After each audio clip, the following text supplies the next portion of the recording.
Shalom, bertemu lagi ya dalam renungan hari ini. Kita mengucapkan syukur selalu ya, karena Tuhan senantiasa menyertai kita. Kita tahu hari baru adalah kasih karunia yang selalu baru bagi kita. Kesempatan kita untuk merenung-renungkan apa saja yang kita lakukan kemarin, yang kiranya mendukakan hati Allah ya, dan kesempatan ya, hari baru kita pergunakan untuk berubah, seperti yang dikatakan Paulus, berubah ya, menjadi yang baru, dan kemudian berbuat lebih lagi untuk membantu orang-orang yang kekurangan. Kita tahu bahwa Tuhan Yesus tuh ada di orang-orang yang seperti itu. Amin ya, orang-orang yang berkekurangan, entah kekurangan secara ekonomi atau butuh dukungan atau apapun, yang tidak kalau Tuhan katakan yang lapar, yang haus, yang tidak punya rumah, yang kekurangan apapun ya, kita tahu Tuhan ada di situ. Dan Paulus juga mengajarkan ya, Tuhan mengajarkan lewat Paulus bahwa kalau kita mau berubah, kemudian lakukan yang lebih lagi. Contohnya kemarin ya, kalau ada pernah mencuri, kemudian jangan mencuri lagi, bekerja keraslah, gunakan tangan sendiri, lakukan sesuatu untuk membantu orang-orang yang kekurangan. Kita tahu orang-orang yang kekurangan itu ada Tuhan di situ, kekurangan apapun. Amin ya. Dan kiranya untuk melakukan apa yang menjadi kehendak Bapa ini, kita seperti yang dilakukan para rasul, para murid ya, kita bisa saling dukung, saling support, saling bantu, saling melakukan apapun yang Tuhan mau. Dan biarlah nama Tuhan yang dipermuliakan dalam hidup kita ya. Dan biarlah surga bersorak-sorai, semakin banyak orang yang kita selamatkan, semakin nama Tuhan dipermuliakan. Puji Tuhan ya, puji Tuhan. Nah, kita akan nyanyikan lagu yang pertama. Ingat, tujuan kita itu cuma satu, bertemu dengan Tuhan. Kiranya kita bisa saling support, saling bantu ya, saling dukung untuk menjadi seperti apa yang Tuhan mau. Puji Tuhan ya. Kita akan nyanyikan lagu yang pertama. Allah ditinggikan dengan sorak-sorai, Allah ditinggikan dengan sangkakala, Allah ditinggikan dengan sorak-sorai. Bersoraklah bagi Tuhan, bersoraklah bagi Tuhan, biar sangkakala berbunyi, tepuk tangan puji Tuhan. Allah diagungkan, Allah diagungkan, Allah diagungkan tinggi. Amin ya. Puji Tuhan, amin. Kita akan lanjutkan membaca dan merenungkan ayat firman Tuhan. Kita baca di Efesus ya, pasal yang kelima, ayat 22 sampai 33. Judul perikopnya, kasih Kristus adalah dasar hidup suami istri. Hai istri, tunduklah kepada suamimu seperti kepada Tuhan. Karena suami adalah kepala istri, sama seperti Kristus adalah kepala jemaat. Dialah yang menyelamatkan tubuh. Karena itu sebagaimana jemaat tunduk kepada Kristus, demikian jugalah istri kepada suami dalam segala sesuatu. Hai suami, kasihilah istrimu sebagaimana Kristus telah mengasihi jemaat dan telah menyerahkan dirinya baginya untuk menguduskannya, sesudah ia menyucikannya dengan memandikannya dengan air dan firman, supaya dengan demikian ia menempatkan jemaat di hadapan dirinya dengan cemerlang, tanpa cacat atau kerut atau yang serupa itu, tetapi supaya jemaat kudus dan tidak bercelah. Demikian juga suami harus mengasihi istrinya sama seperti tubuhnya sendiri. Siapa yang mengasihi istrinya, mengasihi dirinya sendiri. Sebab tidak pernah orang membenci tubuhnya sendiri, tetapi mengasuhnya dan merawatnya, sama seperti Kristus terhadap jemaat. Karena kita adalah anggota tubuhnya. Sebab itu laki-laki akan meninggalkan ayahnya dan ibunya dan bersatu dengan istrinya, sehingga keduanya itu menjadi satu daging. Rahasia ini besar, tetapi yang aku maksudkan ialah hubungan Kristus dan jemaat.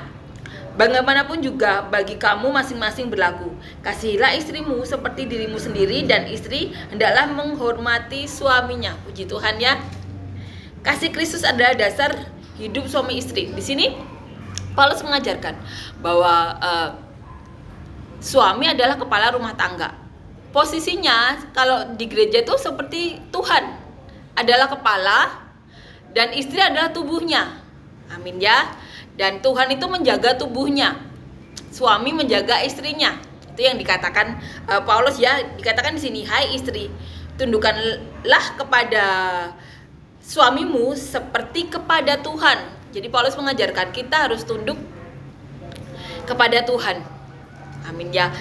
Kita tahu bahwa dunia semakin hari semakin kompleks ya. Kita mungkin dihadapkan pada situasi di mana orang-orang sekitar kita tidak menunjukkan hal yang seperti itu. Kita mungkin melihat ayah kita tidak dihormati ibu. Kita melihat tetangga kita ya, suami tidak menghargai istri, tidak melindungi tubuhnya.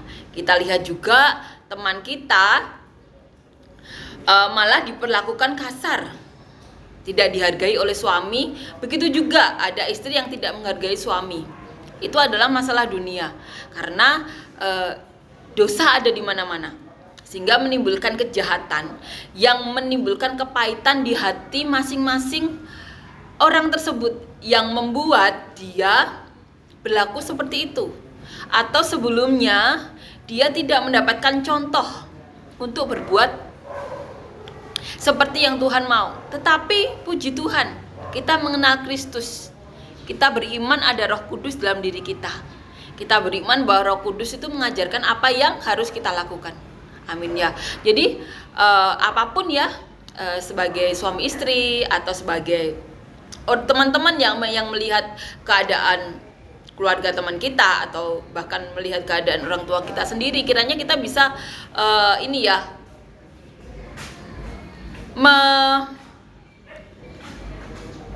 memberikan penguatan berdasarkan Alkitab. Amin ya. Dan kita tahu juga ya, banyak ilmu-ilmu pengetahuan yang semakin hari semakin berkembang ya, yang dimana ilmu pengetahuan itu merangkum ya apa yang sebaiknya dilakukan pasangan suami istri, atau ini ya, anak kepada orang tua saat melihat situasi tersebut ya. Tetapi kita puji Tuhan memiliki Roh Kudus yang mengajarkan kita ya, mengajarkan kita untuk melakukan apa yang benar, dan ini yang Tuhan mau. Kita harus menganggap suami kita itu seperti Tuhan, seperti Kristus yang menganggap gereja itu tubuhnya. Amin ya. Dan itu yang harus kita lakukan. Jadi kalaupun di dunia yang kompleks sekarang ini kita tidak beruntung ya mendapatkan contoh yang benar atau yang baik, itu tidak menjadi alasan, karena kita tahu bahwa Tuhan itu ada, Roh Kudus itu ada, itu yang akan membimbing kita. Amin ya. Kita berdoa bahwa saat kita berada di situasi tersebut, keluarga kita, kakak-kakak kita, adik-adik kita benar-benar dikuatkan dalam Tuhan ya. Dan apabila kita berada di suatu situasi tersebut, kiranya menjadi pembelajaran bahwa kita tidak mau ya anak-anak kita mengalami situasi yang sama seperti diri kita. Amin ya. Jadi larilah ke orang-orang yang tepat. Amin ya, yang cinta Tuhan, karena mereka akan mengajarkan yang benar. Ini pengajarannya, bahwa kita harus menganggap suami kita seperti Tuhan, seperti Kristus ya. Tetapi kita juga harus tahu bahwa sekarang itu banyak suami yang kasar kepada istrinya, bahkan sampai mengambil nyawa. Amin ya. Jadi kita di sini harus ini ya, harus benar-benar mendekatkan diri kepada Roh Kudus ya, bahwa kita diberi bimbingan Roh Kudus untuk bisa melakukan apa yang Tuhan mau. Tetapi terlebih dahulu kita bisa memilih orang-orang yang Tuhan mau ya, yang sama-sama mau berkembang dalam Tuhan, sama-sama mau melayani Tuhan dengan baik ya, dengan melakukan apa yang benar-benar Tuhan mau. Jadi kita tahu bahwa sekarang ini benar-benar pengalaman saya sendiri ya, saya berkali-kali melihat situasi di mana suami sampai membuat istri itu seperti berada di dalam tanda kutip neraka. Itu benar-benar terjadi, dan kiranya kita bisa mengarahkan ke arah yang benar. Kita tahu bahwa di gereja itu banyak konseling ya, dan atau di profesional yang beriman kepada Tuhan Yesus juga banyak. Jadi kita arahkan ke arah yang benar, karena itu sesuatu yang harus diobati. Karena apa? Pastinya wanita atau pria yang melakukan sesuatu yang melenceng dari Alkitab itu dulunya mengalami hal-hal yang membuat imannya itu atau jiwanya itu tidak seperti yang seharusnya. Itu perlu diberi bimbingan, dan kiranya kita diberi kesempatannya untuk bisa menolong siapapun yang mengalami seperti itu. Amin ya. Karena ini masalah yang semakin hari semakin banyak dialami siapapun. Amin ya.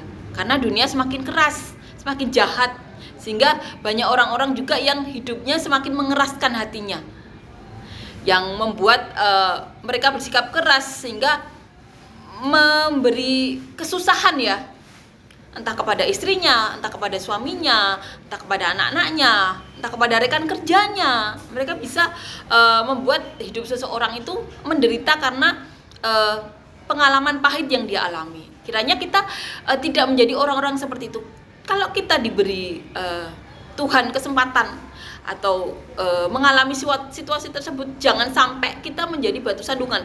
Di dalam lingkungan kerja pun ya, kalau kita di rumah mengalami kekerasan, itu tidak menjadi alasan kita untuk berbuat yang menyakiti hati orang lain. Amin ya. Pentingnya kita untuk mendekatkan diri kepada Tuhan, untuk bisa menjadi seperti apa yang Tuhan mau. Apapun situasi yang kita alami, itu bukan menjadi alasan kita untuk menjadi seperti situasi itu. Amin ya. Tetapi izinkan roh Tuhan itu menguasai kita. Amin ya. Sehingga kita bisa dikatakan lebih dari pemenang. Karena apa? Walaupun kita mengalami apapun, kita tidak mengizinkan selain roh Tuhan menguasai kita. Amin ya. Kiranya itu benar-benar bisa menguatkan kita.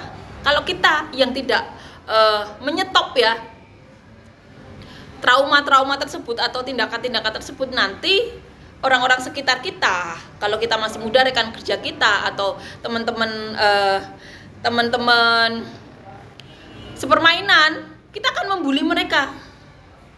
Kita akan membuat susah rekan kerja kita karena kita mengizinkan hal-hal yang buruk yang terjadi di keluarga kita atau lingkungan kita ikut ya.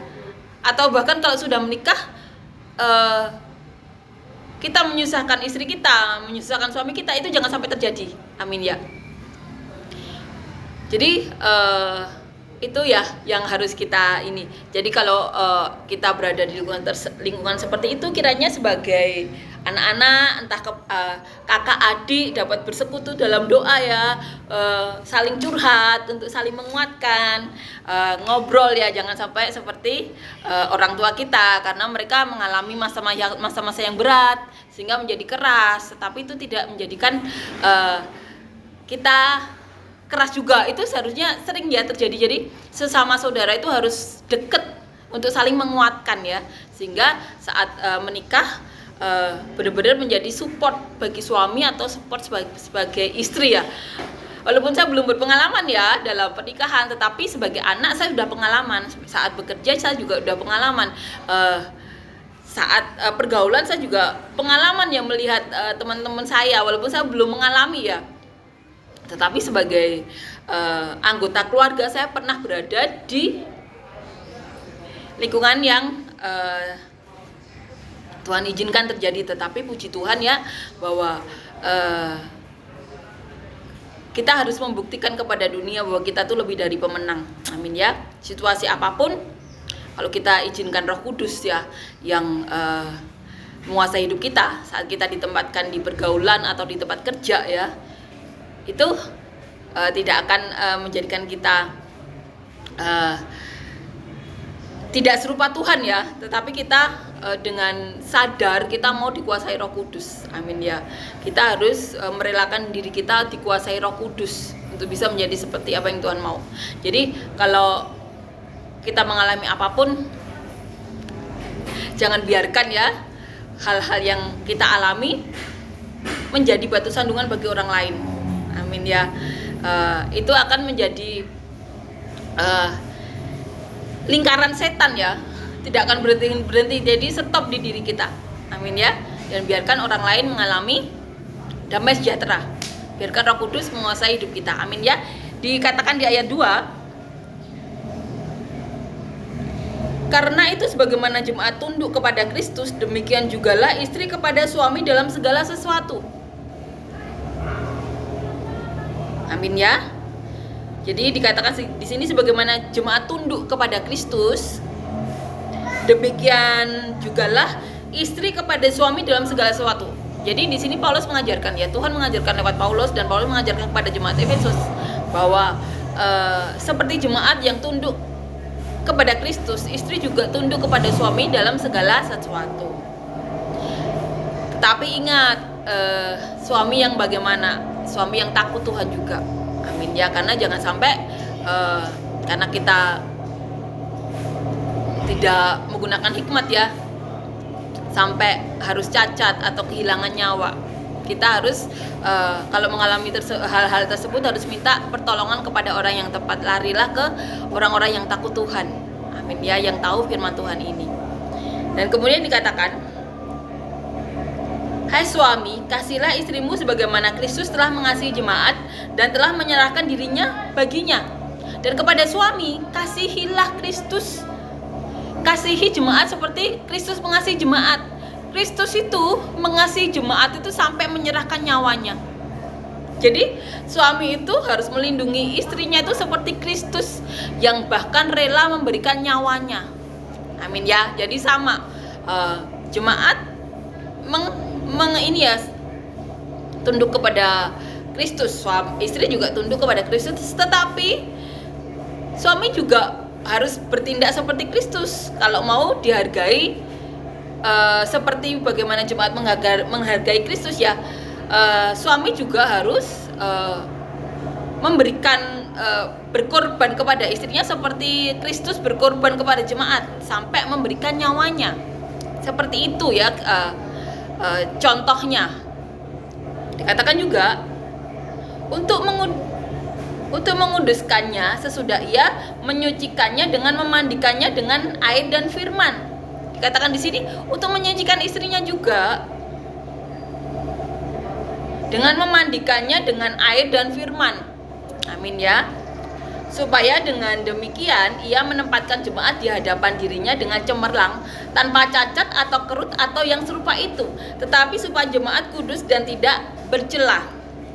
Demikian juga suami harus mengasihi istrinya sama seperti tubuhnya sendiri. Siapa yang mengasihi istrinya mengasihi dirinya sendiri. Amin ya. Jadi suami itu mengasihi istri seperti mengasihi dirinya sendiri. Seperti Tuhan Yesus ajarkan ya, kasihilah orang lain seperti diri kita mengasihi seperti kita mengasihi diri kita sendiri. Begitu juga suami kepada istri harus mengasihi seperti dia mengasihi dirinya sendiri. Sama ya. Sebab tidak pernah orang membenci tubuhnya sendiri, tetapi mengasuhnya dan merawatnya sama seperti Kristus terhadap jemaat. Amin ya. Jadi dikatakan di sini tidak ada kepala yang membenci tubuhnya sendiri. Amin ya.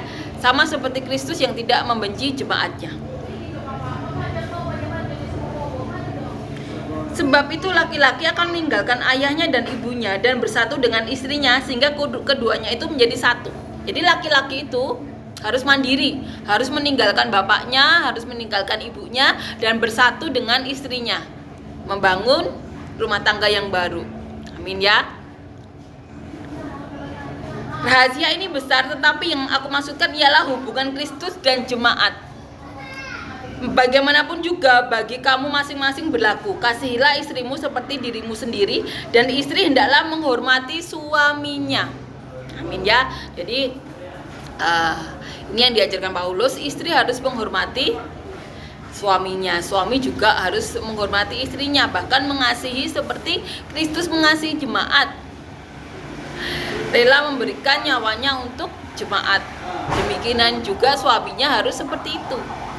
Amin ya. Dan istri harus memperlakukan suami seperti jemaat menghormati Kristus. Ini yang diajarkan Paulus, sehingga apa? Surga itu ada di muka bumi. Amin ya. Damai sejahtera itu dimulai dari keluarga, sehingga anak-anak kita juga bisa memberikan damai sejahtera kepada orang-orang sekitar ya. Puji Tuhan ya. Puji Tuhan, amin. Terima kasih Yesus, terima kasih untuk pengajaranmu ini. Kiranya kami semuanya menjadi suami-suami yang mencintai istrinya seperti Kristus mencintai jemaat, yang rela memberikan nyawanya Tuhan. Seperti itu juga kiranya suami-suami yang ada bagi kami semuanya. Dan kiranya kami menjadi istri yang menghormati Tuhan seperti jemaat menghormati Kristus. Demikianlah itu yang dilakukan oleh para istri. Dan kiranya damai sejahtera Kau berikan kepada rumah tangga kami semuanya, kepada lingkungan kami semuanya, sehingga Roh Kudus-Mu Tuhan memenuhi muka bumi ini, kasih karunia-Mu melimpah-limpah dalam hidup kami semuanya. Terima kasih Yesus. Kami berdoa untuk siapapun dari kami yang saat ini mengalami sakit, berikan kesembuhan-Mu, berikan mujizat-Mu, apapun di tubuh kami yang bukan daripadamu, kiranya Kau cabut. Kami juga berdoa Tuhan untuk kami semuanya Tuhan yang saat ini membutuhkan pekerjaan dan usaha. Beri kami semuanya pekerjaan dan usaha yang benar daripadamu, yang dapat membawa kami dan keluarga kami lebih dekat lagi kepadamu, yang memberkati kami, keluarga kami, bahkan sampai ke penjuru bumi seperti yang Kau mau. Kami juga berdoa Tuhan, berkati kami semuanya Tuhan, dengan pasangan hidup yang daripadamu, pasangan hidup yang cinta Engkau, yang takut Engkau, yang mau membawa kami dan keluarga kami lebih dekat lagi kepadamu. Dan berikan kami anak cucu yang daripadamu, anak cucu yang takut Engkau, anak cucu yang mau menjadi saluran berkat-Mu, anak cucu yang mencintai kami, keluarganya dan orang-orang sekitarnya seperti Dia mencintai Kau, yang mau menjadi saluran berkat-Mu sampai kesudahannya. Kami juga berdoa Tuhan untuk siapapun dari kami Tuhan yang saat ini mengalami masalah, pergumulan hidup, tantangan hidup, beri kami solusi masalah yang daripadamu Tuhan, jalan keluar yang daripadamu Yesus, jawaban-jawaban doa yang daripadamu, terobosan-terobosan yang daripadamu. Kiranya hujan berkat Kau berikan kepada kami semuanya. Roh Kudus-Mu, hadirat-Mu, penyertaan-Mu, bimbingan-Mu Tuhan, pembelaan-Mu melimpah-limpah dalam hidup kami semuanya. Terima kasih Yesus, Kau bernyata berada dalam nama Tuhan Yesus, amin.